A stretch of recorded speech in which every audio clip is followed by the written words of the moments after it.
चाईबासा से देखिए, चाईबासा से ये बड़ी खबर है। सीरियल किलर बना दंतैल हाथी और ये काफी ज्यादा खतरनाक हो चुका है। बबादिया गांव में हमला करके 3 बच्चों समेत 5 लोगों को अब तक मार डाला है। मृतकों में एक परिवार की एक पति, पत्नी, 2 बच्चे और गांव का एक अन्य और बच्चा इसमें शामिल है।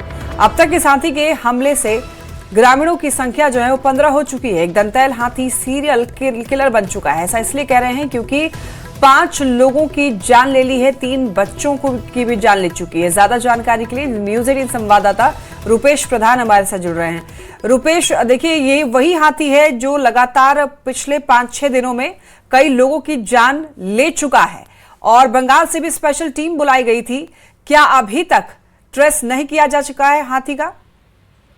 जी देखिए, इस खतरनाक हाथी जो ये दंतैल हाथी 1 जनवरी से अपना आतंक शुरू किया है, तो अब लगातार इसका आतंक जारी है।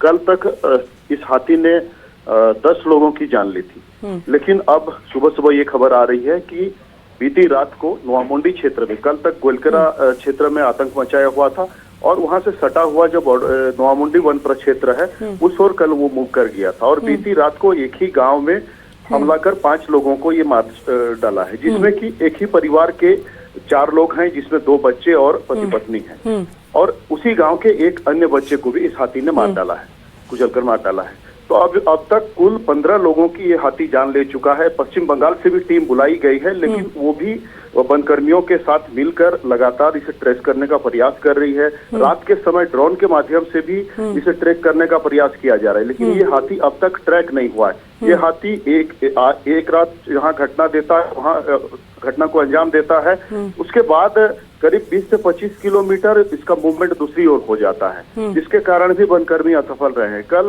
वनकर्मी जैसे बता रहे हैं, बीती रात को जिस गांव में जाकर ये अटैक किया था, वहां जब वनकर्मी पहुंचे तो वहां आसपास इस हाथी को ट्रैक नहीं कर पाए।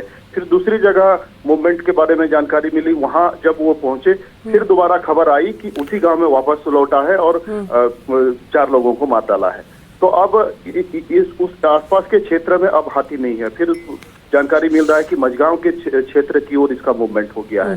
तो हाथी को ट्रैक करने में पिछले 5-6 दिनों से वनकर्मी भी नाकाम रहे हैं, जिसके कारण लगातार घटना हो रही है। दूसरी बात यह है कि ग्रामीण लगातार मांग कर रहे हैं कि जब लगातार लोगों को हमला कर उनकी जान ले रहा है यह हाथी, तो वन विभाग द्वारा इसे बेहोश करने के बारे में अब तक क्यों डिसीजन नहीं लिया जा रहा है। बड़े अधिकारी बड़ा फैसला लेने में असफल क्यों रहे हैं, इसको लेकर भी लोगों में नाराजगी है। बिल्कुल रुपेश, तो इसे कहीं ना कहीं वन विभाग की नाकामी ही मानेंगे, क्योंकि इतने दिन हो गए हैं और कई लोगों की जान जा रही है। लगातार हाथी उत्पात मचा रहा है, लेकिन अभी तक इसका कोई समाधान नहीं निकल पाया है। बहुत धन्यवाद आपका इन तमाम अपडेट्स के लिए रुपेश। खबर नवादा से है, जहां एक बार फिर प्रशासनिक लापरवाही की तस्वीर सामने आई है। दरअसल नगर परिषद